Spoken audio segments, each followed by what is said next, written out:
اب فیصلے کے مہینے اور سال آ رہے ہیں، اس لیے اب گناہوں کی طرف واپس جانے کا بالکل وقت نہیں۔ بہت غور سے جملہ سننا، فیصلے کے سال آ رہے ہیں، اب دنیا کی زندگی میں زیادہ وقت باقی نہیں، پوری دنیا کی زندگی میں زیادہ وقت باقی نہیں، اب فیصلے کے دن آ رہے ہیں۔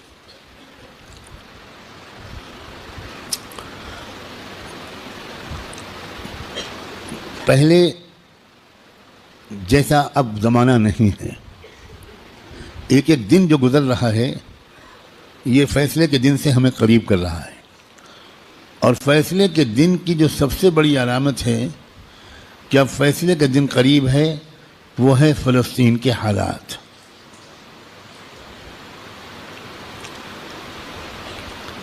کیونکہ اب بہت بڑے بڑے واقعات ہوں گے، دجال کی آمد بھی بہت دور نہیں ہے، اور حضرت عیسیٰ کی آمد بھی بہت دور نہیں ہے، اور امام مہدی کی آمد بھی بہت دور نہیں۔ اب مسئلہ یہ ہے کہ اگر اب بھی ہم گناہوں کی زندگی میں لگے تو ہمیں اللہ دجال کے ساتھ کھڑا کر دے گا، توبہ کی توفیق بھی ہم سے چھین لے گا، حضرت امام مہدی کے دشمنوں کے لشکر میں ہم کھڑے ہوں گے۔ اب یہ دیکھو، یہ وہ وقت ہے، کچھ پتہ نہیں کس وقت اگلا قدم اٹھ جائے۔ جو نشانیاں اللہ کے رسول نے بتائی تھیں آخری فیصلہ کن دور کی، بڑی تیزی کے ساتھ آ رہی ہیں۔ اس میں ایک نشانی یہ تھی کہ بہت بھیانک جنگ ہوگی یہودیوں کے درمیان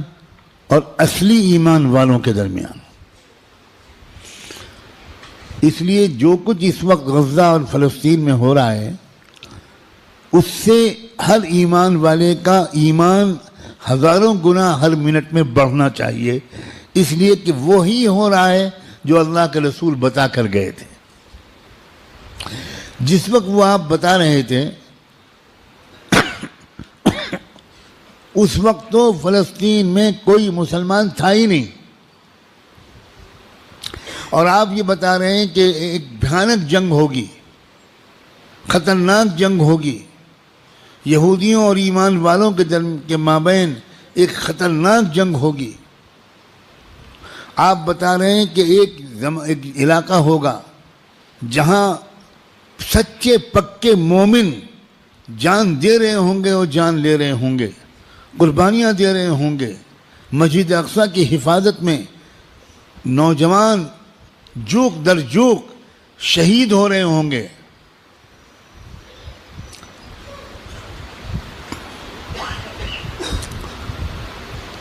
اور اللہ وہاں کے مجاہدوں سے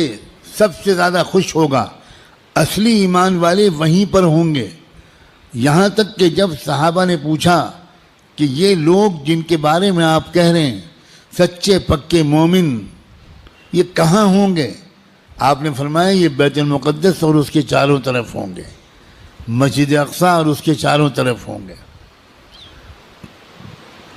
بالکل ٹھیک وہی جو کچھ آپ نے فرمایا تھا اس وقت وہاں ہو رہا ہے۔ ہم لوگ اسی زمانے میں ہیں، آپ اس سے خوش ہوں یا آپ اس سے ناراض ہوں،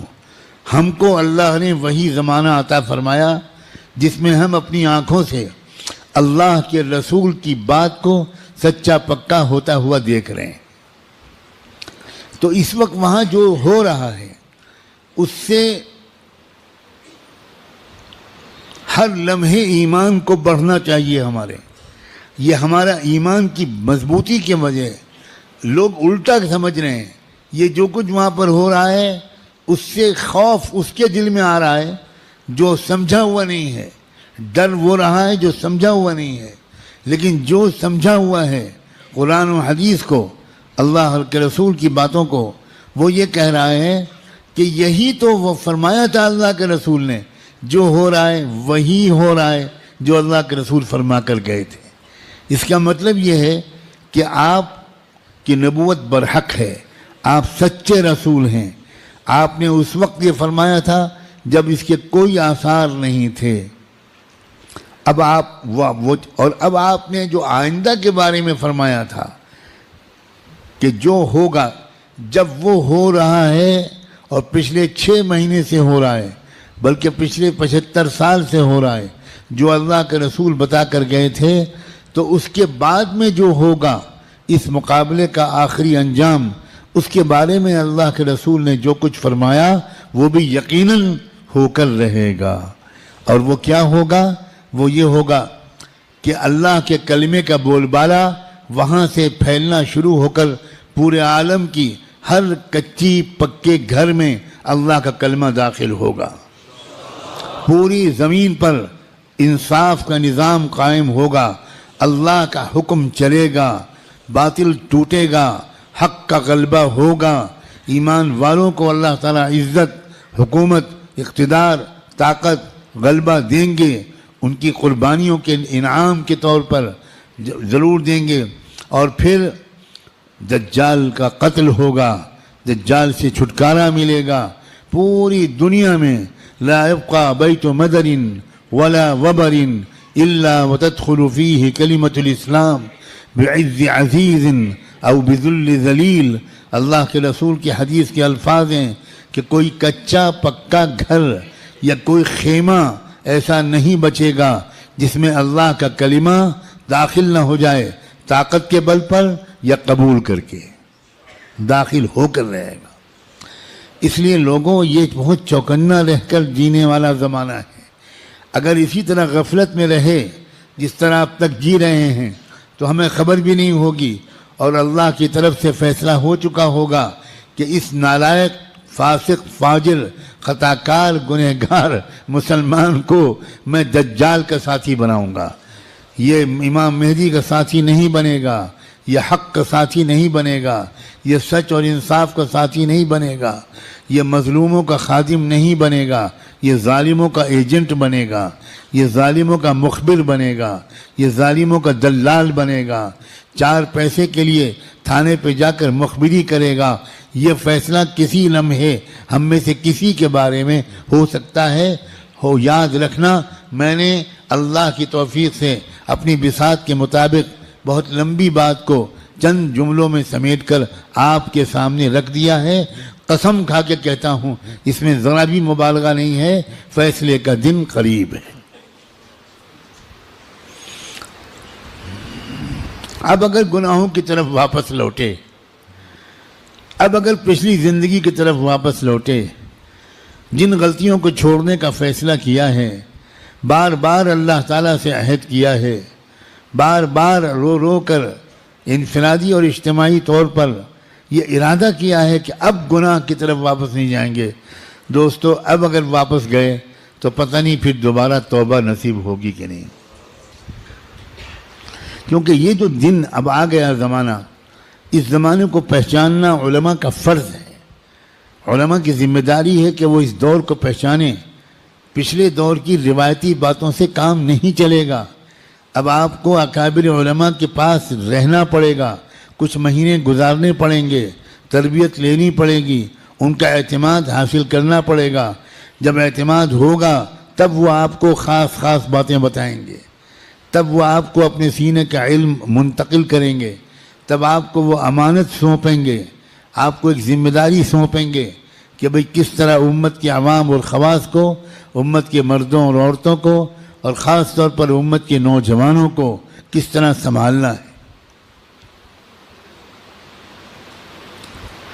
سب سے زیادہ بنیادی بات اس وقت مجھ کو اپنے سے بھی کہنی ہے اور آپ سے بھی، وہ ہے استقامت۔ اب جمنا ہے، کہو انشاءاللہ، اب تقوی پر جمنا ہے، اب اللہ کی اطاعت پر جمنا ہے، اب گناہوں سے دور رہنا ہے، اور جیسے کوئی غلطی ہو جائے سب کام چھوڑ کے اللہ سے معافی مانگنی، دیر نہیں کرنی، کیونکہ پل پل یہ خطرہ ہے۔ جو واقعی زمانے کے تقاضوں سے واقف لوگ ہیں وہ ہر وقت ان کا دل اس وقت فلسطین کی طرف لگا رہتا ہے، اور اس لیے کہ وہ بار بار تازہ ترین وہاں کی خبریں جاننا چاہتے ہیں کہ کہیں دجال آ تو نہیں گیا، کہیں کوئی ایسا دعویٰ تو نہیں ہو گیا۔ یہ غفلت کے ساتھ زندگی کے دن نہیں ہیں، غفلت کے ساتھ گزارنے والے دن نہیں ہیں،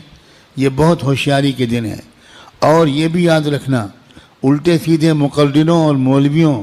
الٹے سیدھے جو اپنے آپ کو عالم کہتے ہیں اور ہیں وہ جاہل، ان کی باتوں کے چکر میں مت آنا. وہ طرح طرح کی باتیں تم کو بتا کر تم کو غلط راستے پر لے جائیں گے. جو سچے پکے اکابرین ہیں، بڑے بڑے بزرگوں کی صحبت یافتہ، قرآن مجید کے مفسر، قرآن کو گہرائی سے سمجھنے والے، اللہ کے رسول کی منشا کو سمجھنے والے، پوری زندگی کے 24 گھنٹے اللہ کے دین کی خدمت میں گزارنے والے، جن پر وقت کے سارے بزرگوں نے اعتماد کا اظہار کیا، ان کی بات ماننا ہے. ورنہ سوشل میڈیا پہ جاؤ تو 50 انجینئر ملیں گے اور 50 ڈاکٹر ملیں گے اور 50 طرح طرح کے لوگ ملیں گے جو اسلامی پروگرام چلا رہے ہیں. ہمارے نوجوانوں کو نہیں معلوم کہ اسلام کی ویب سائٹس کے نام سے جو ویب سائٹس چل رہی ہیں اس میں سے تقریباً 70% یہودیوں کی ویب سائٹس ہیں.